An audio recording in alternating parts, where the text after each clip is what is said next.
За багшийн та нарт уншиж өгөөч гэсэн лекцийн сэдв бол хувь хүний ёс зүйн төлөвшил гэсэн сэдв байгаа юм.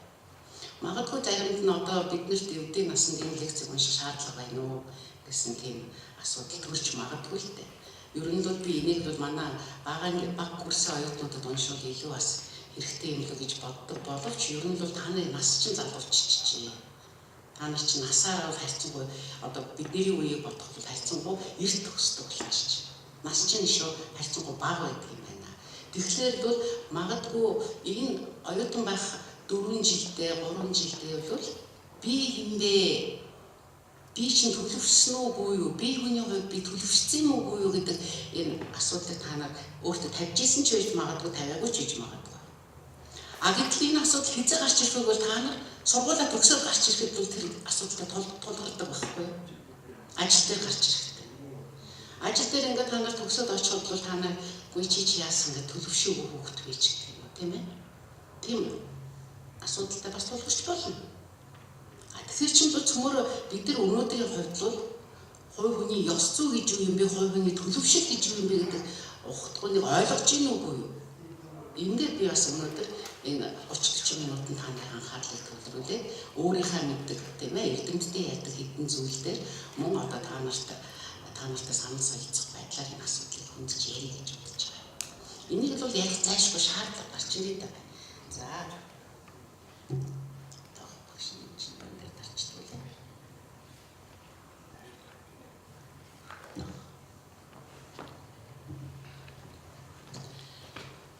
мод ургахын тулд үндсэн бат их эрүүл байх нь маш чухал байдаг. Зөвшөөрч байна. Зөвшөөрч. Модыг ургуулахын тулд бат бүх үндэстэй байлгахын тулд бид яадаг? Усалдаг. Усрахгүй бол мод ургах уу? Үгүй. Тэгвэл мод яг хүний амьдралтай зүйрлэх нь бол яг ижилхэн болчиход байгаа байхгүй юу? Юугаар ажиллах юм бэ? Амьдрал нь өрнөдөг, хүн хөгждөг, хүн том болдог. Ерөөсөө хүний амьдрал чинь бол өөр ингэсэн хөгжлийн үе шатуудтай байдаг. Тэгэхээр зөвшөөрч байна. За башны одоо хааш нэ. За. Хэрвээ тэр модыг услаа байвал жимс ураг, цэцэг ураг. Энэ юу гэж? Цэцгэлж, хөгжиж. Тэгвэл хувийн үед яах вэ? Хүмүүс бол яг мод шиг бас л цэцгэлж хөгжиж явах хэрэгтэй. Хичнээн сайхан цэцгэлэн хичнээн сайхан хүн хувь хүний хувьд хөгжин тэгвэл яах вэ? Тэр хүний амьдрал сайхан болно шүү. Зөвшөөрч байгаа юм. За тэгвэл модыг услаад байдаг юм байна. Цэцэг нь ургаад байдаг юм байна, жимс нь гараад байдаг юм. Тэгвэл хүнийг яаж услах вэ? Хүн яаж цэцэг жимсээ өгөх вэ? Хүн яаж төлөвшөх үү? Би танад асуулт тавьж байна. Яаж төлөвшөх үү? Яаж хүнийг услах вэ? Мэдлэг боловсрал. Ганцхан мэдлэг боловсрал. Хүмүүжил. Ишээ. Төлөвшил. За тэгвэл цөмөр энэ хэдэн асуудлыг товчхон хаагаад үзье. Тийм ээ? Та нарын ойлгож байгаа, мэдж байгаа зүйлтэй санаа нийцж гинэ үгүй юу гэдэг цөмөр харъя л да тийм ээ. За тэгвэл та өөрийгөө хөгжүүлэхийн тулд нөгөө мод шиг устгуулахын тулд яах вэ? Юуны би хинбэ гэдэг гэсэн.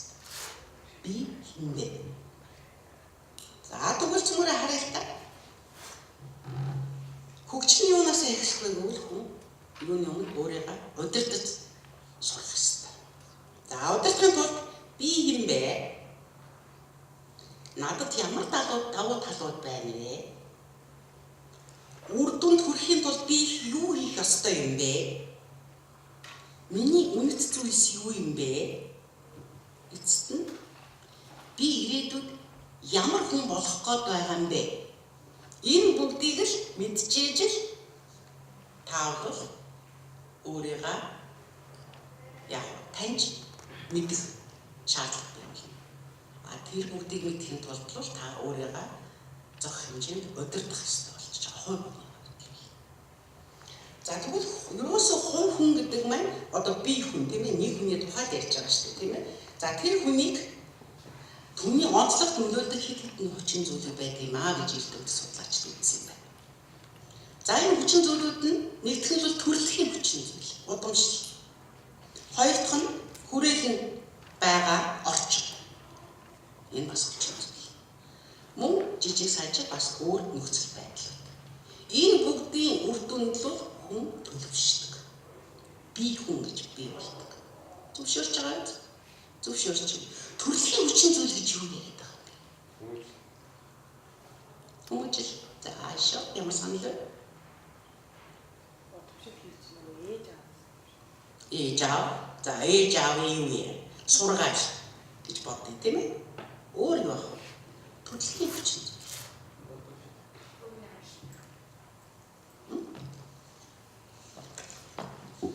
За тэгвэл бидний асуудал дахиад ингээд ирнэ. За тэгвэл дахиад хувь хүний хөгжлийг тодорхойлох арга замууд юу болж байна? Хувийн зохион байгуулалт, харилцааны ур чадвар, тийм ээ? Суралцах ур чадвар, зуршил, хандлага. Энэ бүгдээс үүдээ тухайн хүний хувьд хөгжиж үгүй гэж орчин хүмүүс дүгнэлт юм. Тэгвэл хувь хүн ба бие хүн гэж хоёр ялгаатай хоёр ойлголт байдаг шүү. Хувь хүн гэдэг чинь бие хүн мөн үү? Биш. За яагаад биш вэ? Хувь хүн гэдэг чинь хий, бие хүн гэдэг чинь хий. За яагаад? Бие хүн нь харилцааны орчин байх ба нийгмийн харилцаагаар тодорхойлогддог. Бие хүн. Тийм ээ? За энэ юу гэж болох вэ?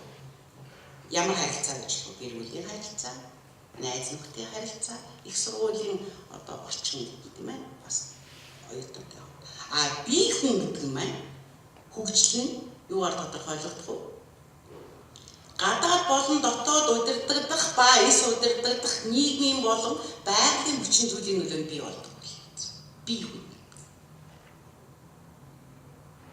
Тэгэхээр л бие хүний хөгжлийг юугаар дүгнэх вэ гэвэл тухайн нийгэмд оршин байж тухайн хүн яаж тэр нийгмээс өөртөө хэрэгтэй зүйлүүдийг өөртөө шингэн авч чадсан байдгаар л бие хүн болж байгаа юм шүү дээ, тийм үү? За тэгвэл бие хүний үндсэн хоёр шинж байдаг юм байна. Тухайн хүн нийгмээс сонирхлын төлөө өөрийнхөө зуршлаас татгалзах чаддаг байх. Ухамсартай тулгуурлан өөрийгөө удирдах чаддаг байх. Энүүгээрээ нөгөө хувь хүнээсээ бие хүн чинь ялгаатай болдог. За энэ нөхцөлд нэгдүгээр шинж буюу төрөөс чинь сайн минь дурдсан тийм ээ. Тухайн хүний үйлдэл санаандгүй ухамсарын оролцоогүйгээр хийгддгээрээ нэгдүгээр хэсэг ялгаатай.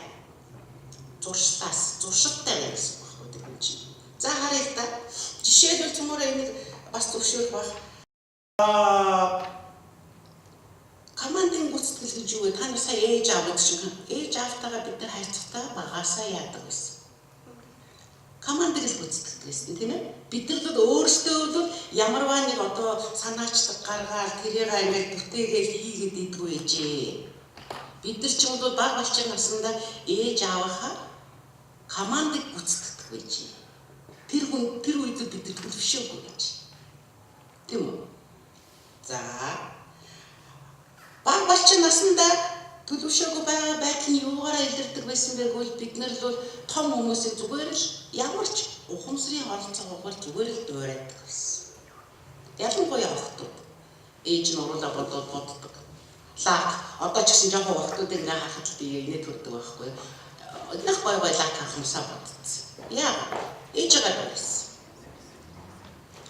Гэхдээ энийг ингээ бодохаар би нийгэмд ямар байр суурь эзлэх вэ гэдгийг ойлгож байна. Энэ бол нэгдүгээр шинж. Хоёрдугаар шинж нь хувь ухамсарлан ойлгосныхаа үндсээр үйлчлэл. За энэ ч бол яагаад сэтгэл судлал дээр ярьдаг штэ. Насны ангижил гэж байдаг. Яагаад бага анги, дунд анги, ахлах анги гэдэг. Яагаад оюутан сурагч гэж ярьдаг.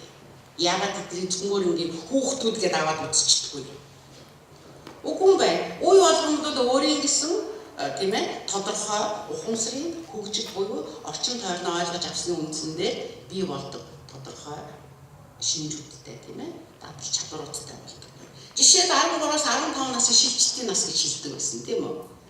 За яг хөө шилжилтийн нас гэхээр хүмүүс ихвчлэн юутай холбогддог вэ гэвэл зан аршинд өөрчлөлт болдог. Ууртай болсон манай хүүхдийн шилжилтийн нас гэж ярьдаг тийм үү? Зан аршинд өөрчлөлт орж ийнэ гэдэг чинь яагаад орж эхэлж байгаа юм? Тэр хүн бага наснда хүрээлэн байсан хүмүүсийн саналтай зүрэлдэж эхэлж байгаа. Яагаад зүрэлдэж эхэлж байгаа? Өөрөө ертөнцийг хүлээн авах, ойлгох, өөрийн гэсэн юу болж байна? Хандлага бий болж ирж байгаа. Тийм ээ. За 13-аас 15 нас тийм байжээ. Шилжилтийн нас юм байна. За тэгвэл 17 нас. За энэ бол яг та нарын оюутан болж ирсэн нас. Энэ ямар нас юм бэ? Шилжилт юм уу? Шилжилт үү? Үгүй. Энэ үед л хой хүн дээр л өөр шинжил ирдэг. Тэр хүн бол яадаг вэ? Та нар өөрсдөө ч мэдж байгаа. Юу ч мэдгүй 10 дугаар ингээд төгсч орж ирчээд жинхэнэ хамт олон гэж юу юм бэ? Жинхэнэ сурахын тулд би яах ёстой юм бэ? Хөдөлмөрлөх ёстой, хамт олонтой нийцж яах ёстой, найз нөхдөйгээ аятай байх ёстой гэж одоо тэр нэг процесс эхэлсэн тийм үү? Та нар яаж эхэлсэн? Нийгмийн дунд амьдарч гисэн, нийгэмшиж эхэлсэн. Тийм ээ? За тэгвэл нийгэмшин гэдэг чинь юу юм бэ? Өөрийгөө бусадтай харьцуулж эхэлнэ. Төрөх байдалтай анхаарч эхэлнэ. Ёс суртахууны болон ёс зүйн өөрчлөлтүүд гарч ирнэ. Иргэн тойрныгаа үнэлэмж өгч чаддаг болно. Хамгийн гол нь хариуцлага хүлээх чадвартай болдог. Энийг бол нийгэмшин гэж. Нөгөө дүнгээ аваад авчгүй бол та нар чинь санаа зовоол одоо бүх яана энэ ч одоо бусд нь ядчих би A B гоо C-тэй авах би ганцаараа F-тэй сэтгэл санаа чинь зовдөг үст. Зовдөг. Ээж авахаа өмнө за яаж одоо ийм хүн одоо таархан дүнтэй очих юм бэ гэдэг сэтгэл чинь зовж эхэлдэг. Зовж эхэлдэг. Энэ чинь юу бий болж эхэлж байгаа гэвэл хүний хариуцлага гэдэг юм бий болж ирж байгаа байхгүй. Би яаж тэдний өмнө одоо нүрийг харна. Одоо дипломоор 5 F-тэй байх юм бол би санаа зовно үстэй. Хэн миний төлөө миний төлбөрийг төлж байгаа гэлээ. Энэ л хувийн хариуцлага гэж байна. За тэгвэл хариуцлага хүлээх чадвар бий болоод хувь хүн нийгэмшиж эхэлж байна гэдэг маань тэр хүн бас нэг өөр нэг зүйл бий болж ирж байгаа. Юу вэ гэвэл хариуцлагын хэм хэмжээ. Хариуцлагын хэм хэмжээ бий болж ирж байгаа. Тэгвэл энэ бол өөрөөр хэлбэл юутай болж ирж байгаа? Ёс зүйтэй болж ирж байгаа. Тэгвэл ёс зүй гэж юу юм бэ? Ёс зүй бол ямарваа нэг улс орон ард түмний зан заншил харилцаанд бичигдээгүй хууль маягтайгаар тогтсон үзэгдэл. Яагаад хууль маягтайгаар тогтсон үзэгдэл гэж байгаа юм бэ? Та нарын хувьд одоо чи ёс зүйг юу гэж ойлгох юм бэ? Хүмүүс ярьж ёс зүйтэй байл гэдэг. Гэхдээ ёс зүй гэж юу гэж байгаа юм бэ? Ёс зүй гэдэг чи юу юм бэ? Юу? Ёс зүйтэй байгаад өгөөч хэлээд үзтээ. За.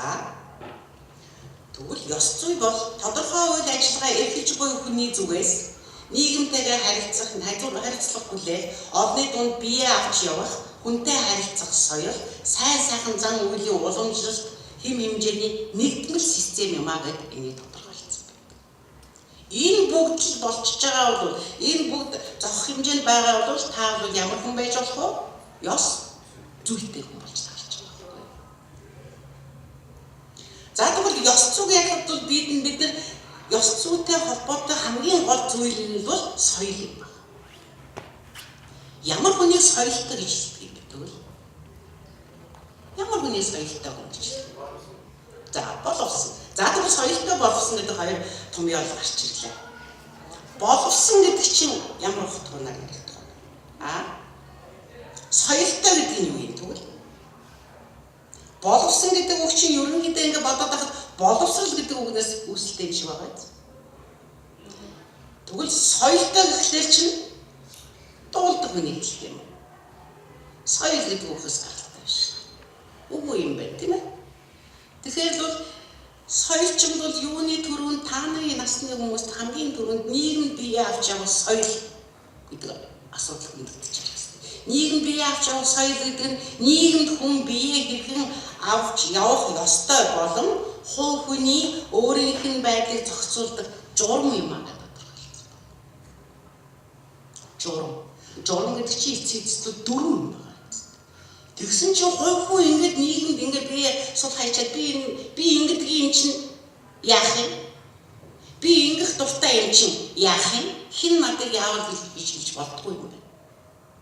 Тухайн хүн бол нийгмийн дотор нэгэнд амьдраад бие хүн болж төлөвшөж байгаагийн хувьд бол тухайн нийгмийнхаа журам дүрмд яах ёстой? Өдөртөгдөх ёстой.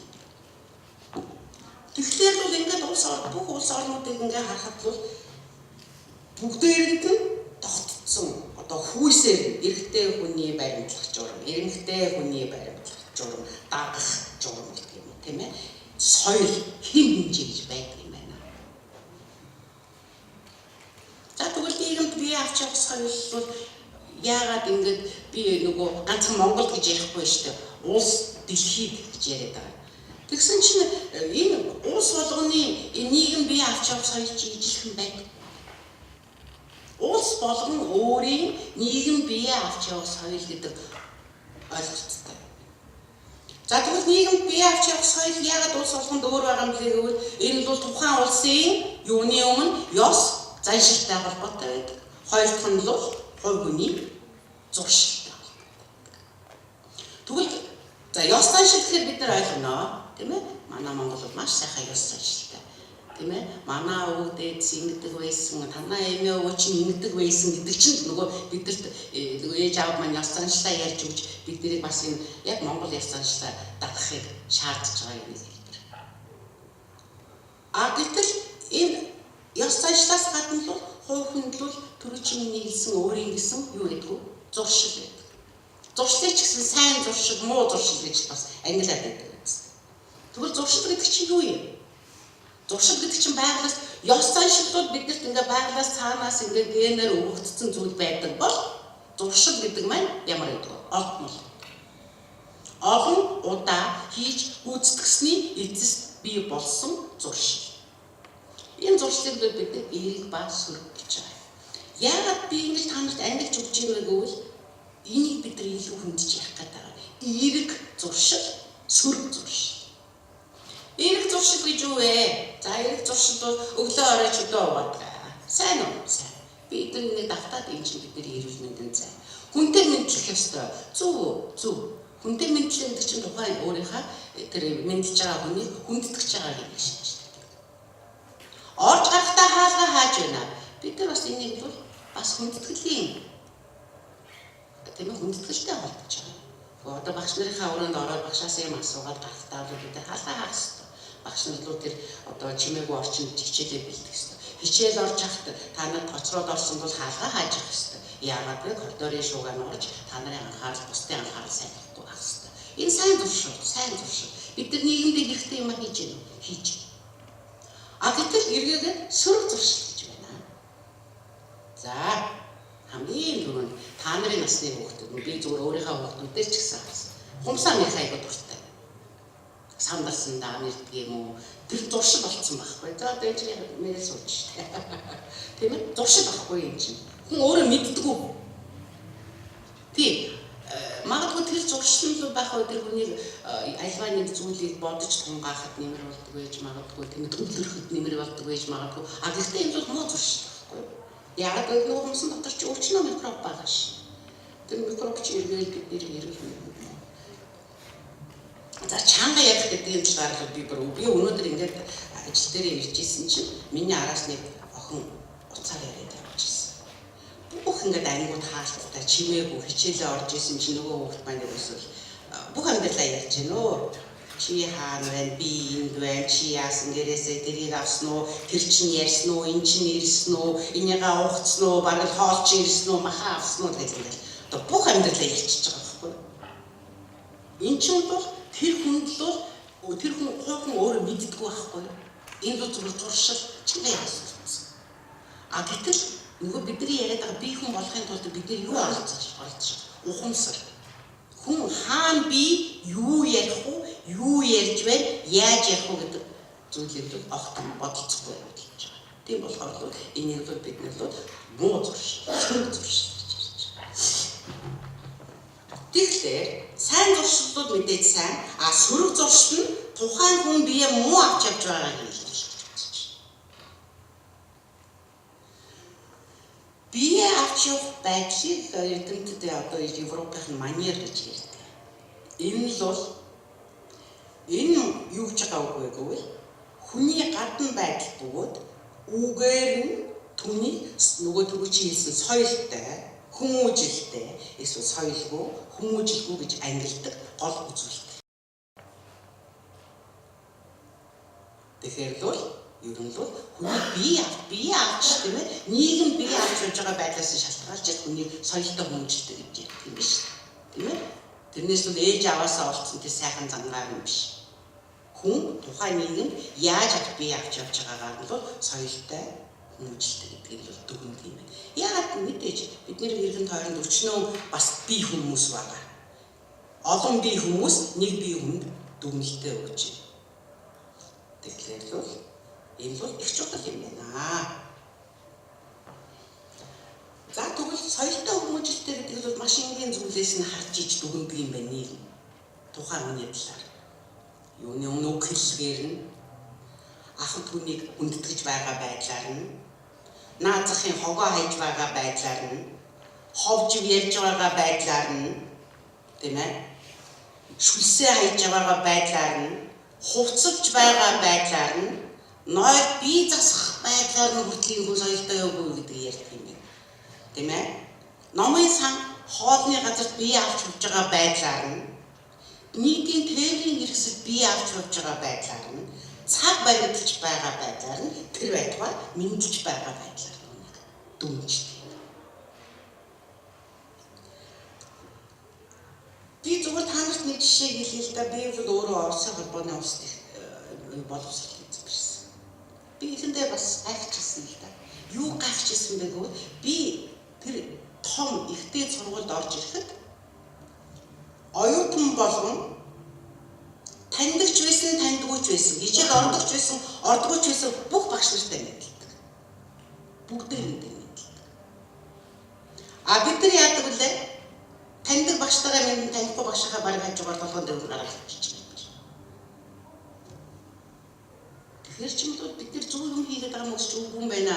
Нэгэнт энэ эрдмийн өргөн дотор биднэрт мэдлэг олгож байгаа энэ бүх багшийг бид нар хүндэлж байх хэрэгтэй. Энэ бас чухал юм байна. Цаанаад их өргөн ухтантай.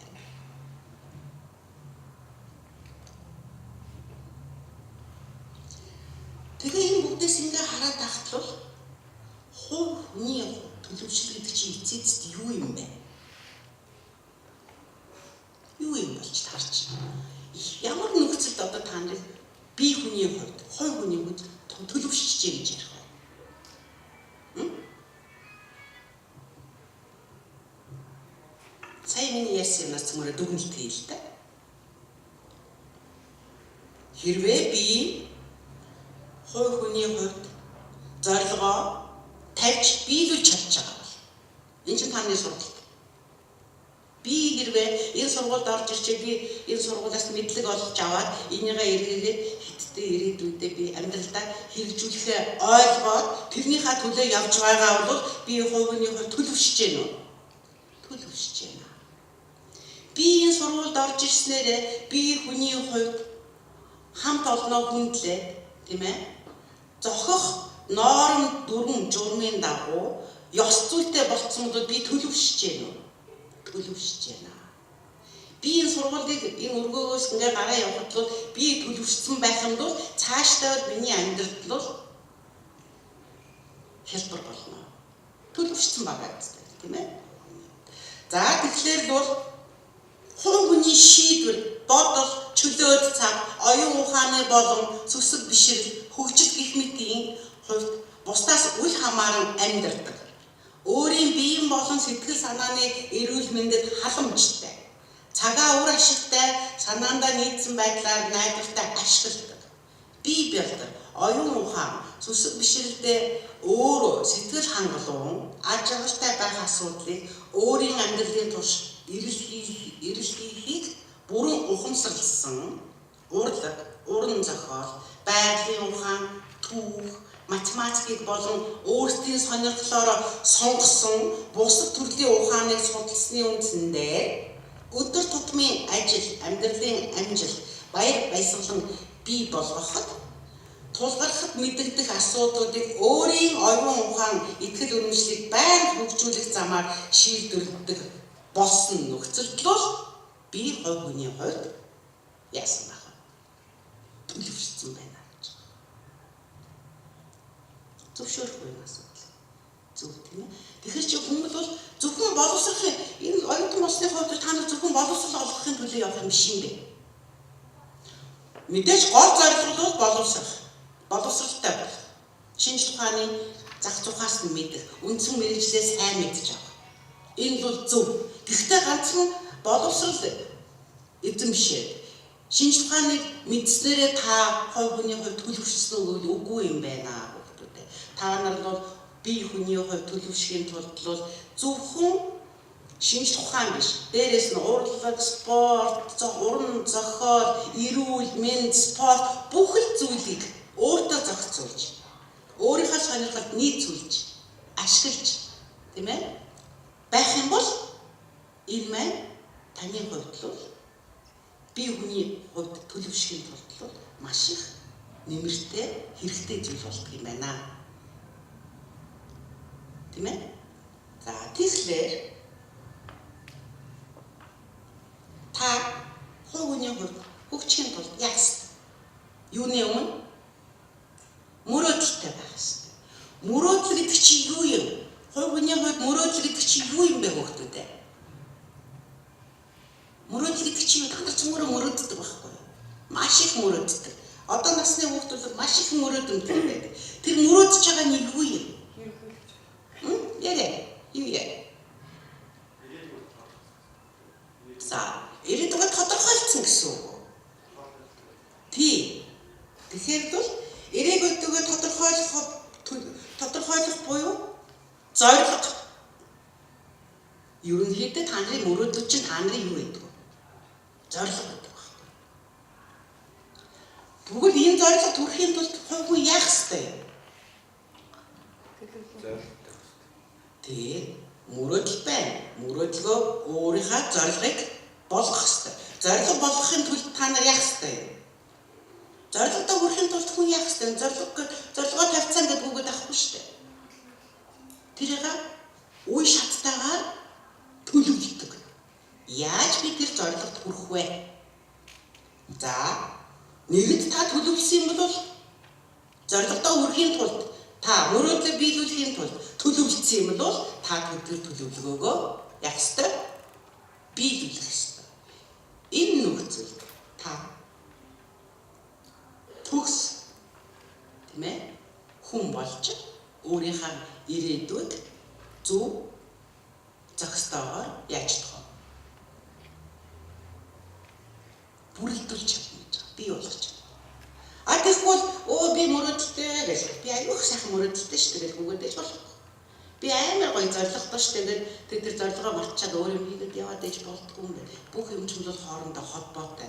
Энэ бүгдийг дистараатай хин гэдэг чинь логик дистараатай гэж ярьдаг. Логик дистараатай гэдэг чинь хооронд нь уялдаа холбоотойгоор биелүүлнэ гэдэг чинь бол та нар бол нөгөө нэг хувь хүнийхээ зорилгыг биелүүлэхийн тулд өөрийгөө яаж гэсэн хөгжүүлж гэсэн. Нэгэнт мөрөөдлөө биелүүлэхийн тулд зорилгоо тавиад хэрэгжүүлсэн хөгжсөн хүн бол цаашд бол энэ хүн бол ямар хүн болох вэ? Төлөвшсөн. Бие хүний хувьд төлөвшсөн. Зөв ёс зүйтэй нийгэм бие авч чаддаг хамт олонтойгоо эвсэг найзтайгаар ажиллаж амьдарч чаддаг ийм л хүн болно гэсэн. Тэгэхээр нэг хамгийн сүүлд нь багшны энэ үгийг харуулж.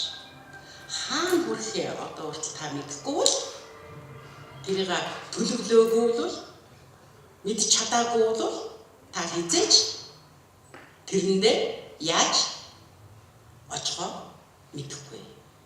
Тэгэхээр л бол хувь хүмүүс бол ямагт хизээч өөрийн гэсэн зорилготой байх ёстой. Би зүгээр ясвартхан ингээд энэ асуудлыг бол цааш нь задлаад ярьж болно л доо тийм ээ. Зүгээр надад бол та нар л ихвчлэн 3-4-р курс оюутнууд гэж хэлсэн тийм үү. 1-р курс оюутнууд байна тийм. Би олон 1-р курс оюутнууд байсан бол надад ярих юм их байсан л та. Яагаад гэвэл 1-р курс оюутнууд бол 10 дугаар ангиас ингээд орж ирчих.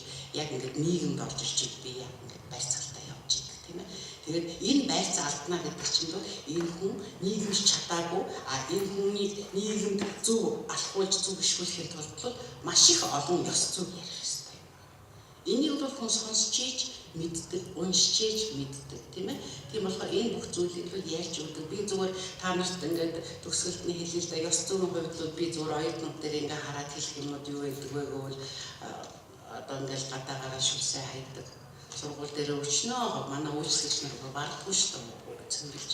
Ингээд биджсэн цаасаа ингээд хаяа явчих. Би гайхгүй яаж гаднаас ингээд шалан дээр унаад ингээд байж чадчих. Яаж ингээд тоохгүй явж чадчих юм.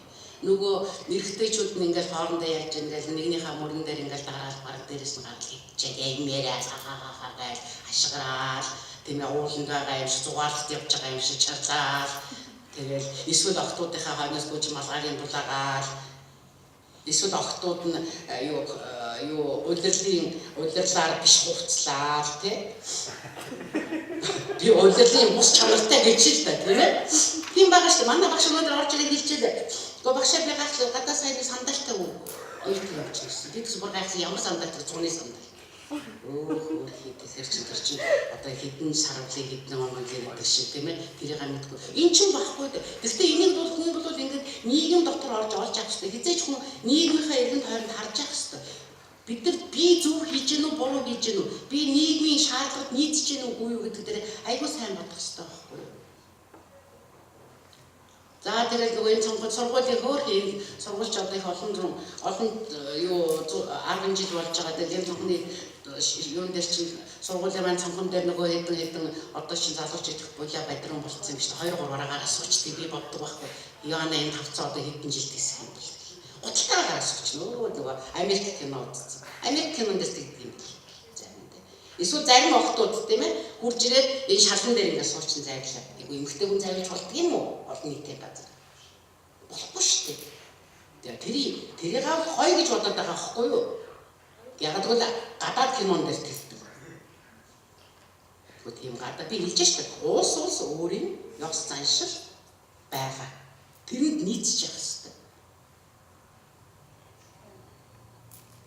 За тэгэл нөгөө бохоо дуртай газар очиод наачдаг. Тэрэн дээр багш нар айгүй гой буцаад очиод суучдаг.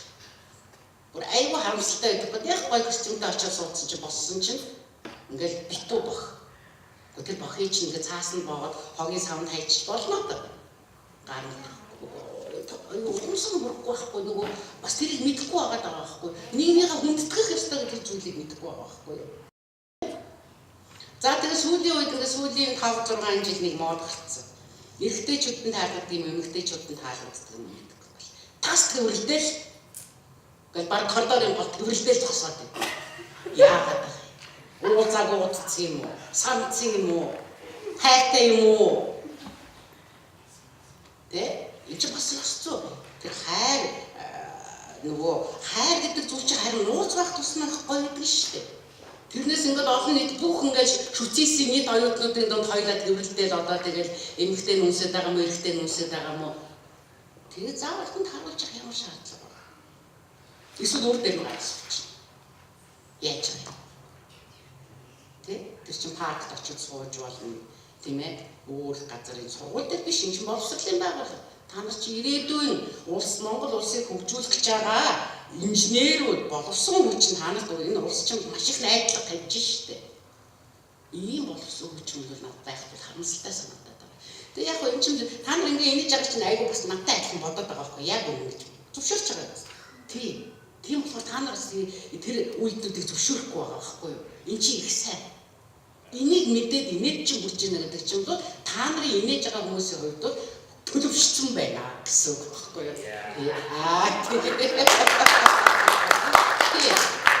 Тийм болохоор энийг нэгнэндээ хэлж өгч явах хэрэгтэй юм байна. Тэгээд ингээд инээгээд иж болохгүй юм байна шүү бас.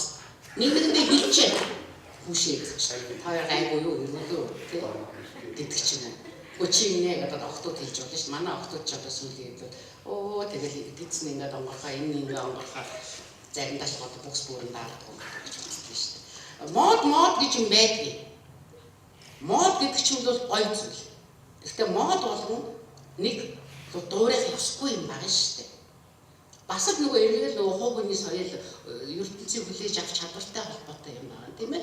Тэгэхээр ч бол тэгж хувцаж болно хизээ халуунд гадаа зугаалгаар явж явахдаа амарч явахдаа болно. Тэгвэл сургууль дээр биш. Тийм ээ. Заавал сургууль дээр тэгж хувцах шаардлага байхгүй шүү дээ.